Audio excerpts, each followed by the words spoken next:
Profil tanah merupakan ilmu yang mengamati sifat tanah dalam berbagai lapisan tanah dan susunannya di dalam lapisan tersebut. Berikut adalah profil tanah. Untuk mengamati dan mempelajari tanah di lapangan, perlu dilakukan penggalian tanah dengan dimensi minimal 1 kali 1 meter. Dinding atau penampang vertikal dari tanah yang memperlihatkan susunan horizon dinamakan profil tanah, yang merupakan suatu jendela untuk memahami tanah. Seperti juga tanah, profil tanah berbeda dari satu tempat ke tempat yang lainnya. Profil tanah yang berkembang pada daerah panas dan kering mempunyai susunan horizon yang berbeda dengan profil tanah pada daerah tropis dan lembab. Ciri-ciri morfologi tanah. 1. Warna tanah.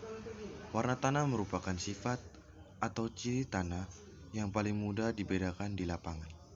Dengan melihat warna tanah tertentu, maka dapat dijadikan indikator keberadaan sifat tanah yang lainnya. 2. Tekstur tanah. Tekstur tanah merupakan salah satu sifat fisika tanah yang dapat diamati di lapangan. Pengamatan tekstur di lapangan dilakukan setelah selesai mengamati warna tanah. Yang ketiga, struktur tanah. Struktur tanah adalah gumpalan-gumpalan kecil alami dari tanah yang terbentuk akibat melekatnya butir-butir tanah. Yang keempat, konsistensi tanah. Konsistensi tanah juga merupakan salah satu sifat fisika tanah akibat terjadinya daya tarik-menarik atau kohesi antara butir-butir tanah dan atau tarik-menarik adhesi butir tanah dengan benda lain, serta ketahanan tanah terhadap gaya dari luar atau terhadap perubahan bentuk. Yang kelima, pori-pori tanah. Pori-pori tanah artinya bagian tanah yang tidak terisi oleh bahan padat tanah ataupun ruang antara bahan padatan tanah atau mineral dan bahan organik. Yang keenam, perakaran. Sistem perakaran yang dapat diamati di lapangan menunjukkan aktivitas biologis tanaman di dalam tanah dan dapat menjadi indikasi terhadap kesuburan tanah serta kedalaman efektif tanah yang dapat mendukung pertumbuhan tanaman. Yang ketujuh, batas horizon.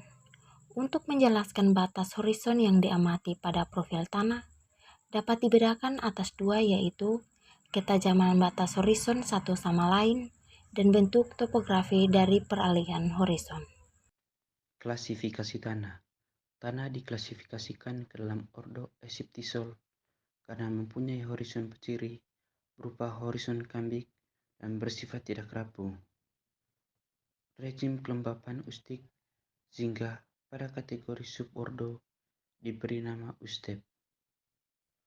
Ustep tidak mempunyai duripan. Horizon klasik dan mengandung karbonat bebas pada seluruh horizon sehingga pada kategori grid group diberi nama haplostep.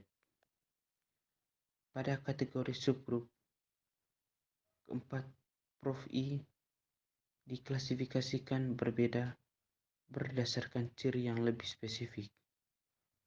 Prof I topo memiliki rezim suhu tanah hipertermik dan memiliki rekahan selebar 5 mm atau lebih di dalam.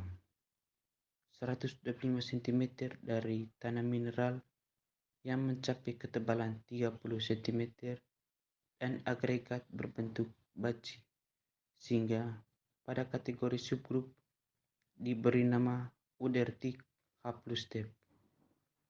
Profil T1P2 memiliki kapasitas tukar kation kurang dari 24 cm di antara kedalaman 25 cm dari permukaan tanah mineral sampai kedalaman 100 cm sehingga diklasifikasikan sebagai osik haplostep. Profil T2P4 memiliki kontak titik di dalam 50 cm dari permukaan tanah mineral sehingga diklasifikasikan sebagai Hitlik haplostep. Sedangkan profil T3P2 memiliki rekahan selebar 5 mm, memiliki struktur baci dan sling klesit sehingga diklasifikasikan ke dalam vertik haplostep. Terima kasih.